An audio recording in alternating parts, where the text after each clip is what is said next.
Un touriste fait de la randonnée dans les hautes terres d'Écosse. Il s'arrête dans un bar pour prendre un verre. Les seules personnes présentes sont un barman et un vieil homme qui sirote une bière. Ils commandent une pinte et ils sont assis en silence pendant un bon moment. Et soudain, le vieil homme se tourne vers lui et dit: Vous voyez ce bar? J'ai construit ce bar de mes propres mains. J'ai ramassé le meilleur bois du comté. Je lui ai donné plus d'amour et de soins qu'à mes propres enfants. Mais est-ce qu'on m'appelle McGregor, le constructeur des bars? Non. Ensuite, il pointe vers la fenêtre. Tu vois ce mur de pierre là-bas? J'ai construit ce mur de mes propres mains. J'ai trouvé chaque pierre, les ai entassées sous la pluie et le froid. Mais est-ce qu'on m'appelle McGregor, le constructeur des murs? Non. Vous voyez le quai là-bas sur le lac? J'ai construit ce quai de mes propres mains. J'ai enfoncé les pieux contre la marée du sable, planche par planche. Mais est-ce qu'on m'appelle McGregor, le constructeur des quais? Non. Mais tu baises une seule chèvre. Nous adorons les histoires. Elles peuvent nous rapprocher des gens autour de nous et créer des connexions fortes avec des personnages, même imaginaires. Mais plus important que ça, elles peuvent avoir un impact énorme sur les décisions que nous prenons. En 2009, un homme, un journaliste sous le nom de Rob Walker, voulait savoir si le fait de raconter des histoires était vraiment l'outil le plus puissant de tous. Et pour faire cela, il s'est installé devant son ordinateur et il a acheté 200 objets d'eBay. Et le prix individuel de chaque objet était d'environ 1 dollar. Et il a ensuite appelé 200 auteurs et leur a dit: Hey, voudriez-vous faire partie d'une étude sur des objets? Ce que je voudrais que vous fassiez, c'est que chacun d'entre vous écrive une histoire sur un de ces objets. Et 200 auteurs ont accepté. Et après un moment, le voilà avec 200 objets et 200 histoires. Je suppose que c'était avec une grande anticipation qu'il est retourné sur eBay avec ces 200 objets. Est-ce qu'il y aurait une différence? Est-ce qu'il y aurait un changement? Tu en penses quoi? Tu penses qu'il y avait un changement? Un de ces objets était cette jolie tête de cheval. Maintenant, cette tête de cheval a été achetée à 99 centimes. Elle a été vendue, après lui avoir ajouté l'histoire, à 62,95 dollars, soit une petite augmentation de 6395%. Mais est-ce que c'était une exception parmi les objets? Pas vraiment, car Rob Walker a acheté les 200 objets avec la somme de 129 dollars et a vendu le tout à plus de 8000 dollars, ce qui est juste incroyable. Mais tu sais ce qui est encore plus incroyable? C'est comment le fait que toi ou moi allons au ciné et on paye une somme considérable pour voir un film comme James Bond, qui est tout à fait irréaliste. Et en sortant du ciné, on se dit: mais quel mec!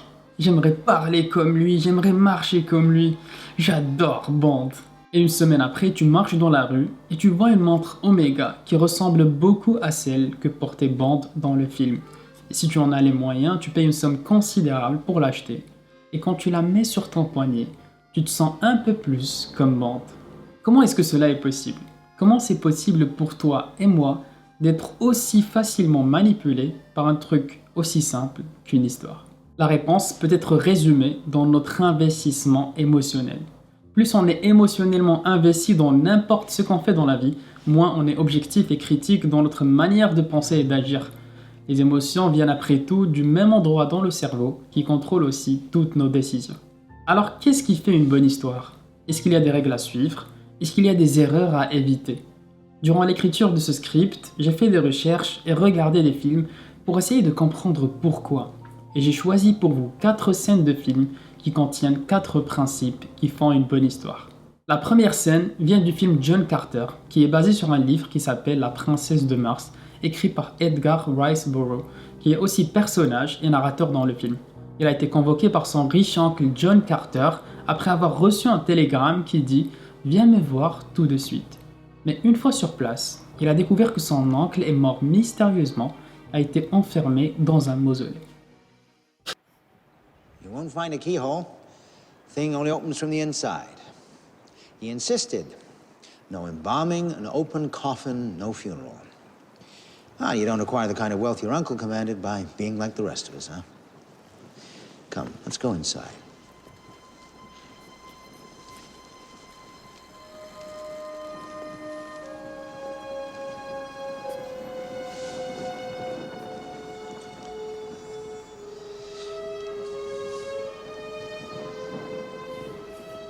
C'est une scène captivante qui exprime bien le premier principe qui est de faire une promesse. il vous fait une promesse que cette histoire va mener quelque part et que le film vaut la peine d'y consacrer son temps. Et c'est ce que toutes les bonnes histoires devraient faire au début, faire une promesse. Passons maintenant au deuxième principe et d'un extrait du film d'animation Wall-E, qui est pour moi l'un des meilleurs films d'animation jamais produits par Disney.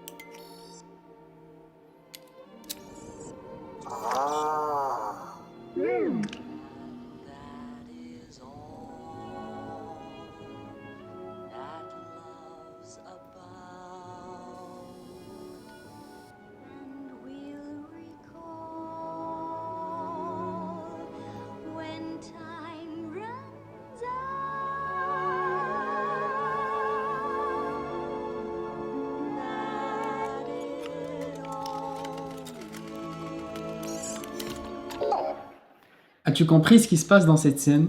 Et pourtant rien n'a été dit. Et c'est ce qui fait toute la beauté de la scène. Et ça nous ramène au deuxième principe qui est la théorie de 2 plus 2. Les gens aiment faire l'effort de comprendre, de faire des connexions et de déduire tout seul ce qui se passe. Dans cette scène, il n'y avait pas de dialogue, mais nous avons connecté les images, la musique, et nous sommes tous arrivés à la même conclusion. C'est cette absence d'informations organisées qui nous attire. Et Andrew Stanton, qui est directeur du film Wall-E, dit qu'il ne faut pas donner aux gens un 4, mais plutôt un 2 plus 2, les laisser travailler pour leur repas. Nouvelle scène. J'en ai vu un beau. C'est vrai?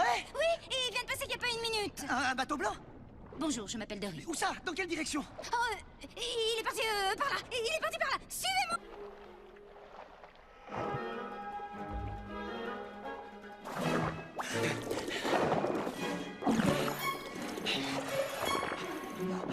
Hey!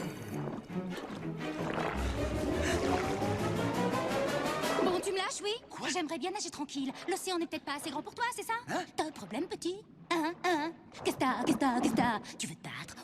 Ouais, c'est vrai, tu m'impressionnes. Ouh, j'ai peur. enfin! Arrête de me coller aux nageoires. Mais qu'est-ce que vous racontez? Vous étiez en train de me montrer par où est parti le bateau? Un bateau? Oh, j'en ai vu un beau qui passait il n'y a pas une minute. Dans la scène du film Le Monde de Nemo, sur le court terme, on était toujours inquiet parce que Dory oublie tout ce que Marlin lui raconte. Mais en dessous, il y avait un suspense général sur le long terme. Sera-t-il possible de retrouver Nemo dans cet immense et vaste océan? L'écrivain William Archer a dit « Le théâtre, c'est l'anticipation mêlée à l'incertitude. Lorsqu'on raconte une histoire, il faut créer de l'anticipation. Sur le court terme, il faut donner envie de savoir ce qui se passera par la suite. Et sur le long terme, il faut donner envie de savoir comment l'histoire va se conclure. » It's all right. Look, the water is stiff.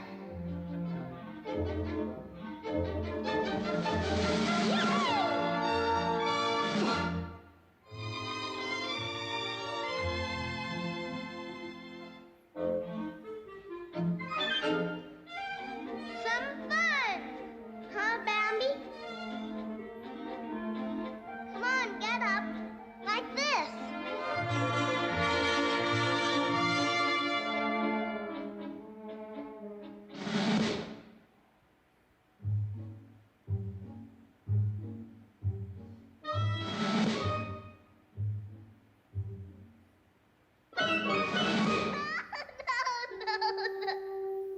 Le dernier ingrédient magique d'une bonne histoire, c'est l'émerveillement. L'émerveillement est honnête et innocent. Il parle à l'enfant à l'intérieur de nous. Ça nous met en pause et pour un moment on oublie la monotonie de la vie. C'était tout pour cette vidéo qui explique les principes d'une bonne histoire. J'espère vraiment que tu as apprécié la vidéo et si c'est le cas, n'hésite pas à t'abonner, à me laisser un commentaire et de mettre un pouce. Merci d'avoir regardé et à la semaine prochaine. Salut!